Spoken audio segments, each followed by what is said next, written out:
Try to bunch up a little bit. Got a little room on this side.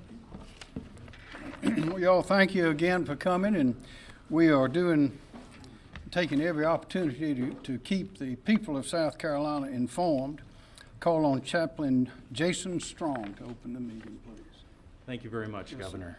sir. I invite you all to pray or to not pray according to your convictions, or to join with me as I offer a prayer.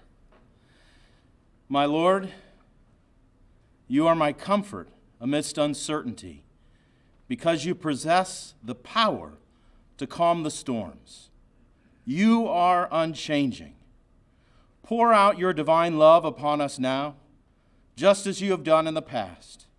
Manifest it in our national, state, and local leadership, and also the various agency experts as they make plans, analyze data, and propose innovative solutions to our complex problems.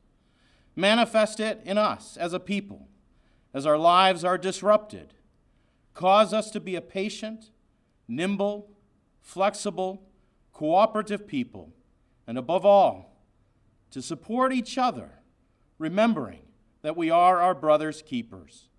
Calm our storm and grant us peace.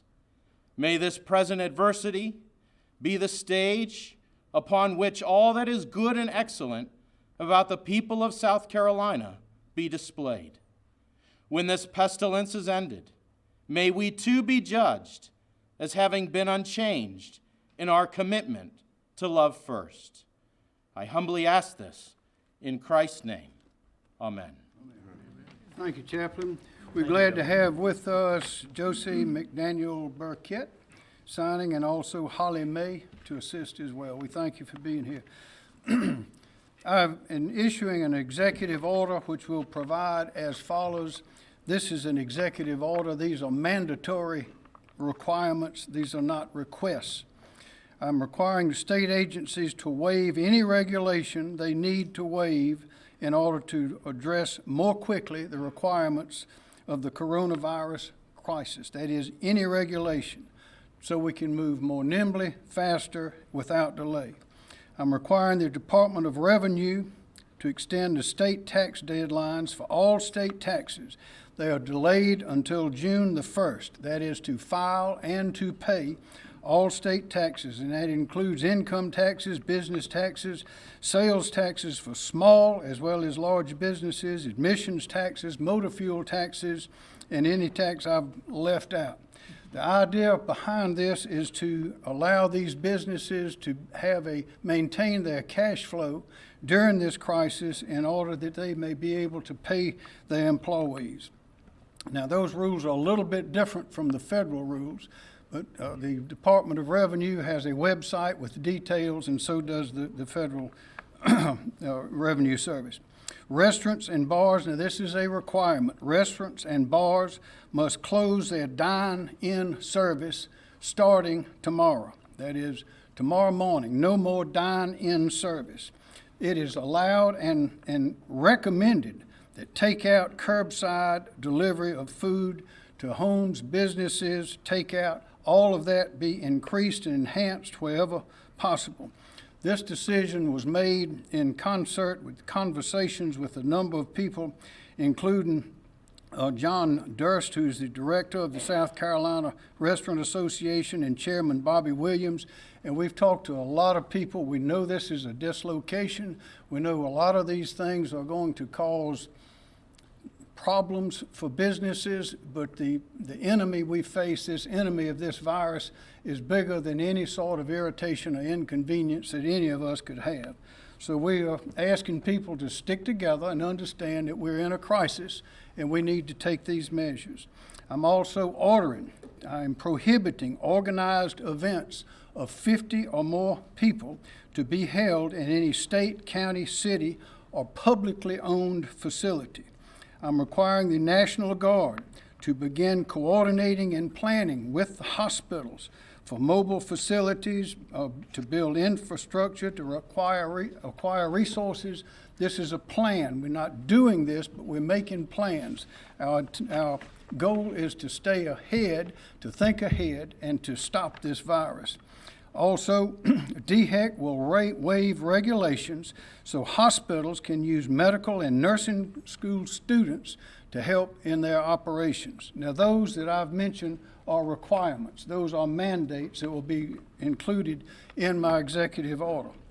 I'm also requesting some things, not requiring, but recommending and requesting things. That is, that South Carolina medical and surgical centers halt all elective and non-threatening surgical and medical procedures within the next 72 hours. Why is that?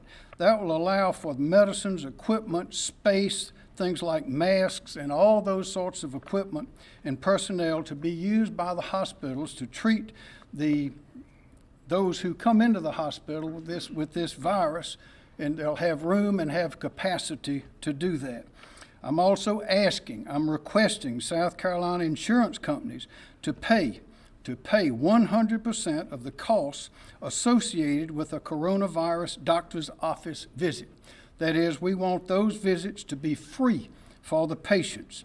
This means that there will be no payment will be required for things like x-rays, tests, and procedures that are done in connection with testing and determining the presence of the COVID-19 virus. South Carolina insurance companies are requested to incentivize doctors to treat patients with non-COVID-19 issues by telehealth rather than in person. That is, if it can be done by telehealth, if it can be done without an in-person visit, do that. That will allow space for those who do need to come in for appointments for the COVID-19 patients.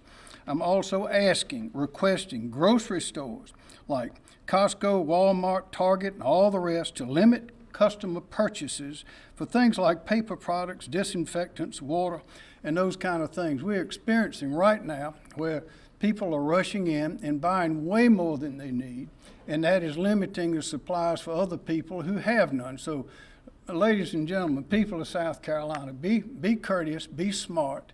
We don't need to hoard all of these supplies. Let your neighbors have access to them as well. I also would like to recommend, as they've done in some places, to have senior hours for our seniors to come into these stores so that they are not in the presence of all the rest of the customers who would be there. That will give our seniors the comfort in coming in without worrying about catching the virus, because as you know, it is the seniors and the older people, particularly those with underlying chronic conditions, that are most vulnerable and susceptible. And also, I'm asking every private employer in South Carolina, asking every private employer in our state to allow workers to work remotely if they are not 100% essential to the operation of the business. We've already done this for all the state government offices, and we're asking the private employers to do that as well. So if they don't need to be there, if it's not absolutely necessary for them to be there, let them work remotely as much as you can, and that will help us control this virus. Now I'd like to call on Superintendent Spearman. Thank you, Governor. Thank you, Governor. Since the Governor made his announcement Sunday afternoon that all schools in South Carolina would be closed, there have been lots of things happening. One superintendent called me today and said, the reason I like to be in education is because I can give my folks an impossible task and they can do it very well. And I know that's not just true of education, but all of our service providers, our emergency folks, our medical folks. So I thank you to all of them, but especially the teachers, principals, superintendents, volunteers who have been coming in to help us. We have sent out instruction packets all across the state. Students are working on those. Our e-learning process is working very well. Yesterday and today, we have approved over 600 feeding sites across South Carolina, using 1,000+ buses to deliver meals to those students who could not come or drive by. To see where those feeding sites are, you can go on the website of your local district or the State Department of Education's website, which is ed.sc.gov, ed.sc.gov. Our partner, South Carolina ETV, announced today that on Tuesday, March the 26th, they will change their programming from 8 a.m. to 6 p.m. It will be filled with instructional programming, content area programming for all age levels. I'd say to parents, though, right now you can use ETV particularly in the mornings for your youngsters, your young learners, and there are some times there where content material is given, but that will be extended beginning March 26. And parents, one of the things that I would like to ask you to do is to take some time and really just talk with particularly your young learners. They're not on social media, so they're at home now and they may not understand all of what's happening, a lot of stress. And I know it's stressful on you as well. We have posted on our website, ed.sc.gov, some tips that have been given by the American Society of Psychologists. I think they're very, very good, and I'd ask you to take time to speak with your children about this. It's very frightening, but we can get through this together. People are stepping up to the plate. And finally, I did send a letter today to the U.S. Department of Education asking for a waiver on our federal mandated testing. I anticipate hearing back from them. Other states are following in that, and we will keep you posted. But we're also, at the governor's direction, looking at all of our regulations, and we will be asking for relief of those that we need to use to meet the needs of this pandemic and to really support our families and students in the proper way. So thank you, Governor. Thank you, Ms. Bellman. Dr. Linda Bell, Department of Health and Environmental Control. Yes. Thank you, Governor. Good afternoon. As an update, DHEC is now reporting a total of 47 cases of COVID-19 in 13 counties across our state. This includes 4 from Beaufort, 3 from Charleston, 1 from Calhoun, 22 from Kershaw, 2 from Lancaster, 1 from Fairfield, 3 from Lexington, 1 from Richland, 1 from York, 1 from Spartanburg, 2 from Anderson, 2 from Greenville, and 4 from Horry County. Sadly, this includes our state's first reported death of a patient who recently had been reported to having been diagnosed with COVID-19. The patient was an elderly person from Lexington County and was a resident of Lexington Medical Center Extended Care Skilled Nursing Facility. The patient had underlying health issues prior to testing positive for COVID-19. Because of these underlying medical conditions, we do not know the exact cause of death. We reported on the patient's death yesterday. We are continuing to work with the facility to identify all contacts and are providing guidance about infection control measures to prevent possible spread. While we have been expecting a day in which we would have to make this announcement, it's never easy to have to report on the death of a fellow member of our community. On behalf of all South Carolinians, we want to express our deepest sympathy for the family and loved ones of this patient. This loss is a reminder of the importance of taking precautions to protect those at higher risk, like the elderly and people with serious underlying health conditions from exposure to illness. As South Carolina's lead public health authority, our top priorities remain preventing the spread of disease and protecting the public's health. As of late yesterday, DHEC's Public Health Laboratory has conducted 456 tests. 47 are positive and 409 are negative. This did not conclude the negative tests performed by other reference labs. We know that many South Carolinians are concerned about what impact the virus may have on themselves, their loved ones, and on our state. We are currently only seeing ongoing transmission in one county, Kershaw County. We want people to be prepared and to remain calm and rational as more cases occur. Recognize that the majority of illnesses are relatively mild, the type of illness for which individuals may not normally even seek medical care. Based on what we know so far, the CDC expects that many people in the United States will at some point, either this year or next year, potentially be exposed to the COVID-19 virus. This will include residents here in South Carolina. However, it's important to note that most people will likely not develop serious illness. While this is occurring as we expected it to, we still must continue to take measures to help safeguard against illness, including practicing good hygiene, like frequently washing hands, and we mean thoroughly washing hands for 20 seconds. This is just a visual between the fingers with soap and water every time you touch a surface when you've been in public or your hands are potentially contaminated. That's one of the most important measures in preventing the spread of disease. We also remind people to cover your cough to prevent the spread of respiratory droplets. Individuals with signs of illness are asked to take seriously the recommendation to stay home from school and work and not attend public gatherings. We do not recommend that everyone who is ill get a test to see if they have been diagnosed or if they have COVID-19. And if disease activity increases significantly, we will advise people to stay home, get better, and seek medical care if symptoms are worsening. This will allow our healthcare system and our healthcare providers to give care to those who need it most.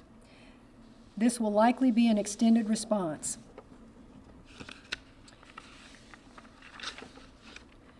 Please know that our public health professionals are constantly monitoring our epidemiologic data and following CDC guidance and recommendations for strategies to slow the spread of disease in our communities.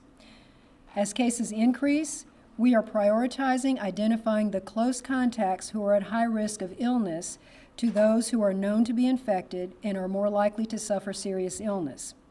This includes our nursing homes and assisted living facilities, as well as other vulnerable populations with unique circumstances. We, like other states, are also beginning to practice social distancing for communities as a whole. The number of cases that ultimately occur will depend in part on all of our efforts to practice good personal hygiene like hand washing and protecting others by staying home when ill. Please know that our public health professionals are constantly monitoring our epidemiologic data and following CDC guidance and recommendations for strategies to slow the spread of this disease in our communities. We also continue to work with federal, state, and local partners to prepare and respond to this situation to best protect the health of the residents of South Carolina. And I would like to thank all of our public health professionals who have been working around the clock diligently since we first recognized spread in the United States. They are investigating reported cases, they're following up on the contacts of known cases, and educating the public on steps they can take to help prevent the safety and health of our state. And I'd also like to thank our healthcare providers who are working compassionately to meet this significant increase in the demand for care. We are still learning about this virus, and we are committed to keeping the public informed. As we learn more, we will continue to provide updates as quickly and as timely as possible. For the latest information, I encourage you to visit our website at scdhec.gov/COVID-19. Thank you. Thank you, Dr. Bell. Are there any questions? I have a question for Dr. Bell. I know you said Wait a second. Dr. Bell?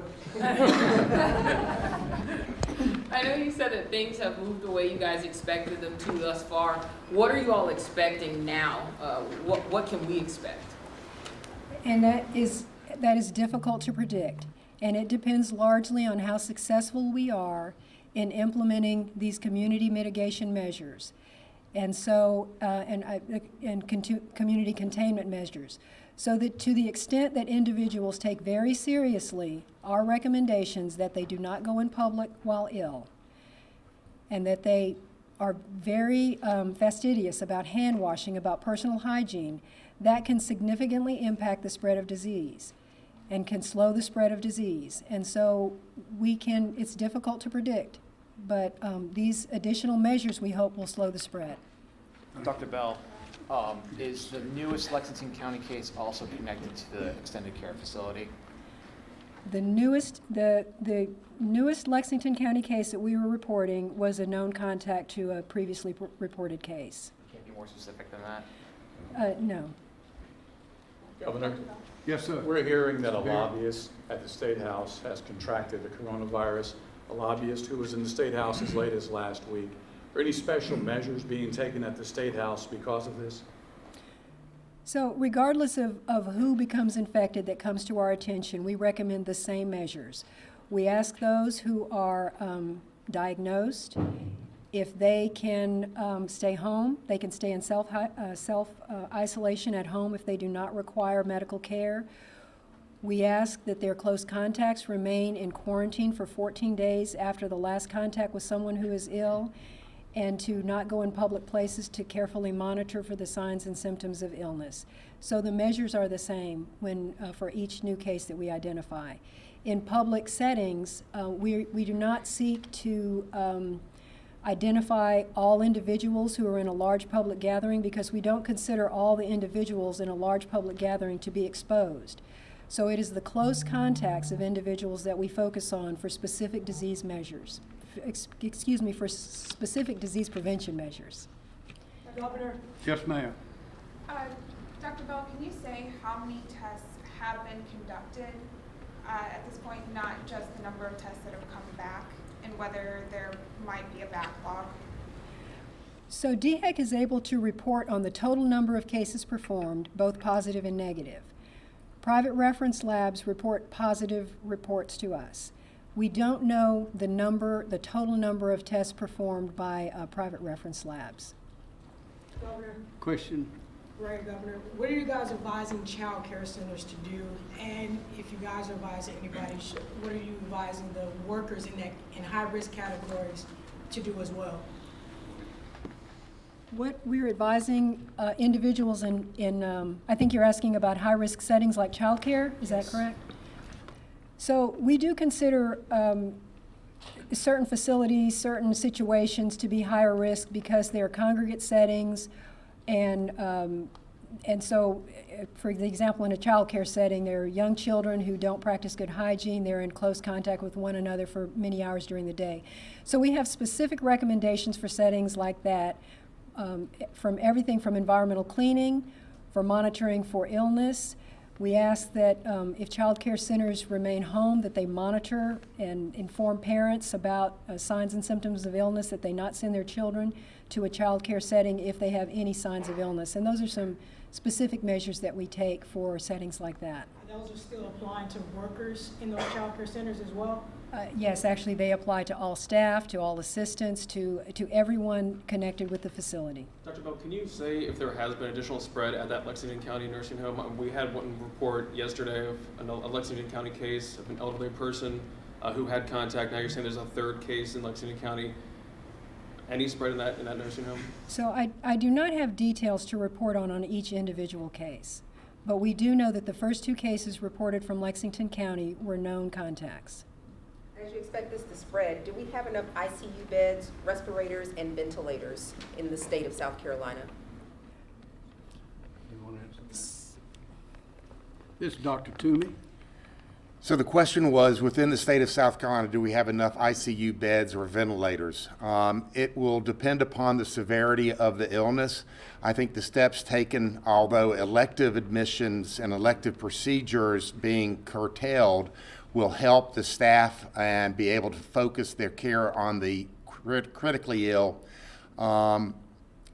It's going to be a day by day. We monitor the hospitals every 6 hours for their census. So we've activated the reporting system for hospitals to give us their status on hospital beds. Do you know how many beds we actually have, ICU beds? As of this morning at 10 o'clock, we were in the green category, so there was not a shortage in any one hospital that reported.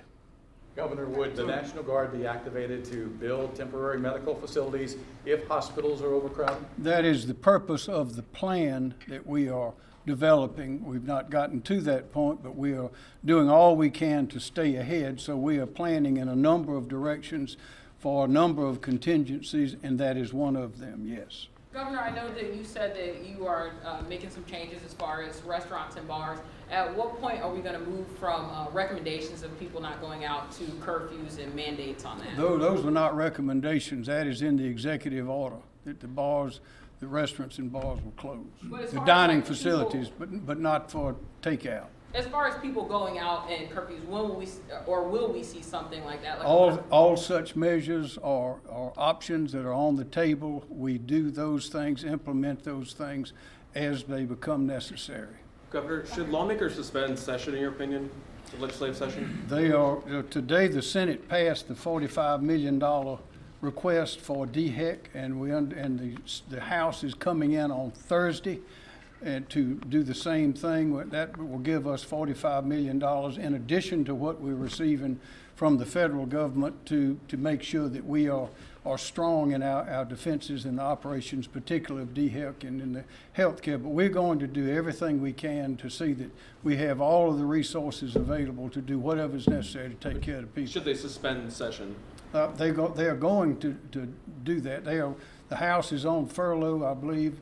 That will be up to them. But of course, when they come back, they are limiting that to only the essential personnel. We need to do the business of the state, but we need to be very, very careful. Dr. Bell. Yes, sir. There was a case reported out of a hospital in Georgetown. Is that the new case in Horry County? We're reporting cases by the county level, not by the facility. What about funeral directors, embalmers? Should they take special caution when embalming bodies that or people who have died because of the virus? And then what about funeral homes? What is the legal liability for them having funerals if someone should come in to view a body or during that service and they're sick? Well, funeral directors, like healthcare providers, are advised to always maintain universal precautions. So regardless of a known cause of death, they follow specific measures at all times when handling human remains. With regards to funeral services, we would follow the same recommendations that we are making for all community gatherings to avoid non-essential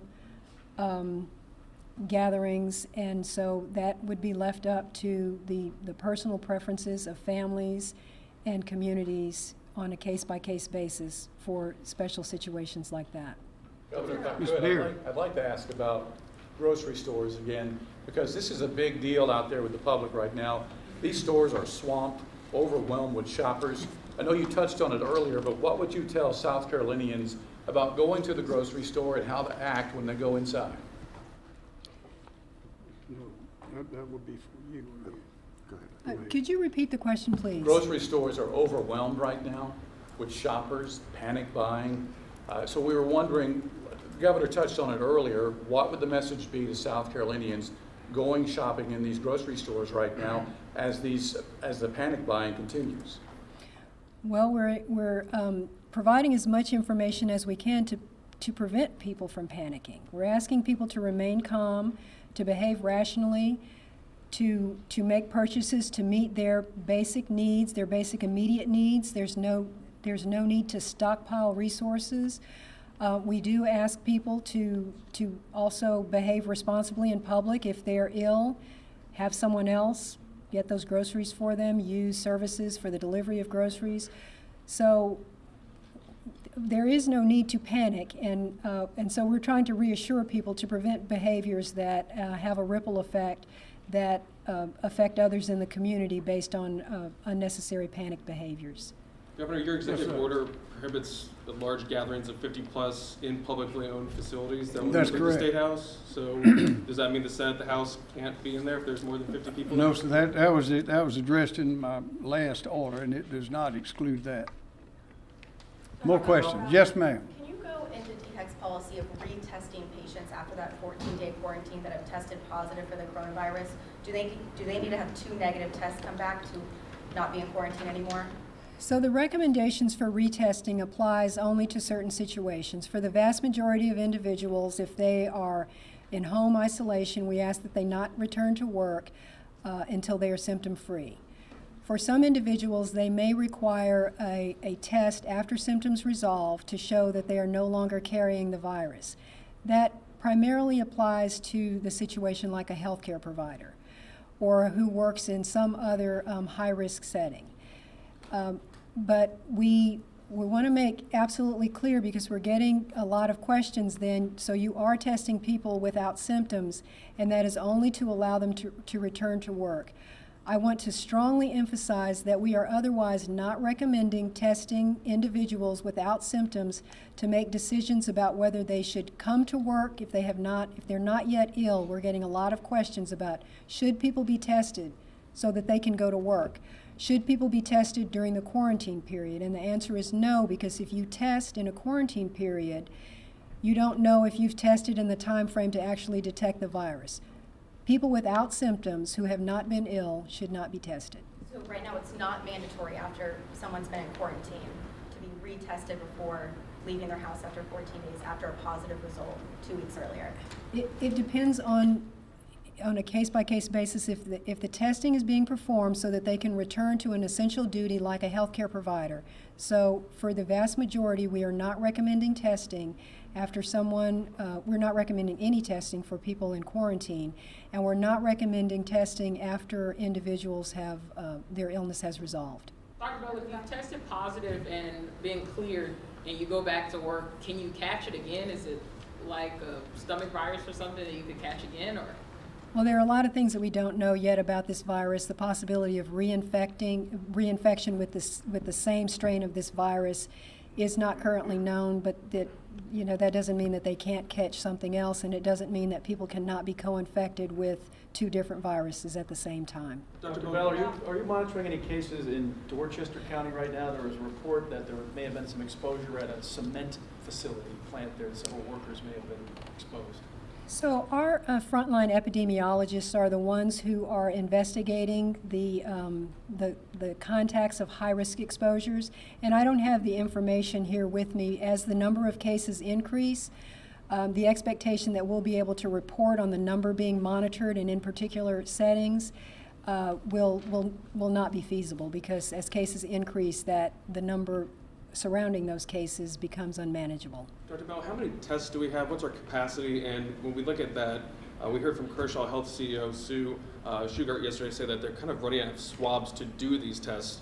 Do we have the supplies to address that need, and what's that looking like at this time? Dr. Toomey? Thank you, Governor. Supplies, we have sufficient supplies in our public health lab to complete tests. But there is a statewide, not statewide, but in locales, swabs are getting to be in a shorter supply, as are other pieces of the personal protective equipment. So yes, swabs, we've gotten reports from different locations that they're running short on the swabs. And the swabs are very important. They're not Q-tips. Thank you.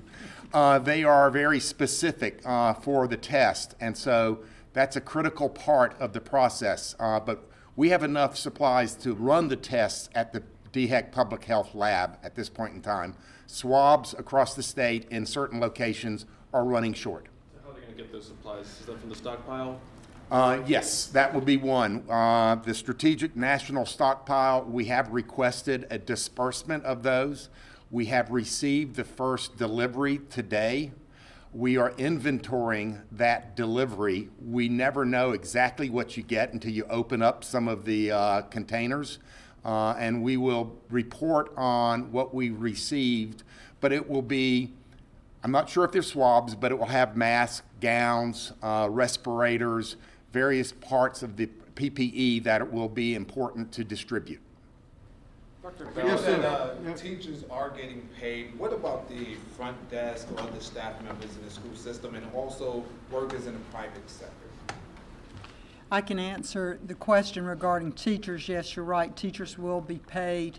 The bus drivers, other support folks that are working in districts, those are district employees, and their funding is through their district.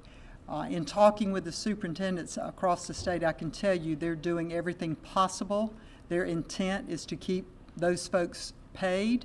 We're bringing many of them into work as usual, some not, but still the districts are hoping to keep all of those folks paid. But that is a local issue there. Any chance you'll extend the time that children have out of school? I know it's till the end of the month, but any chance you'll extend that? And then for the Chief Justice, what about our court systems? Are you going to end any of the court hearings? Can you? Well, as far as extending any closures, we'll make that decision as it gets closer and what the situation is at that time. Chief Justice.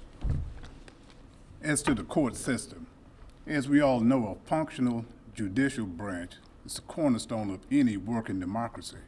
And when there's a disruption, I should say, of the judicial process, then that's a serious problem for us all.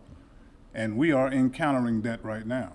Yes, there will be a curtailment of hearings, especially those that require the large gathering of people, such as a jury pool, such as a roll call in General Sessions Court, such as a second appearance in a General Sessions Court. Those things will be curtailed, if not, actually, we terminated those for the time being. And what we are doing now, in a nutshell, we're only holding necessary hearings, necessary emergency procedures, and most of those are surrounding criminal matters and the family court. And also, Governor, sort of the same question, for those working in the private sector, what's being done for them who cannot go to work or, have any income? Danny Elsie, Department of Workforce, Employment and Workforce. So many employers have paid sick leave, paid annual leave. Employees who are out sick, quarantined, can draw on their company policies for sick leave. Some companies have paid FMLA as well. If an employee is out of work because he's been laid off, because his company shut down his facility, closed completely, cut his hours, then that employee can file for unemployment and will be eligible for unemployment in the state. The third possible avenue for an employee to receive income during the time they're out is the federal House bill that's been passed, that's in the Senate, and they're attempting to work out a compromise, which does have a provision in there for 2 weeks of paid leave and certain payments for extended FMLA or for FMLA payments.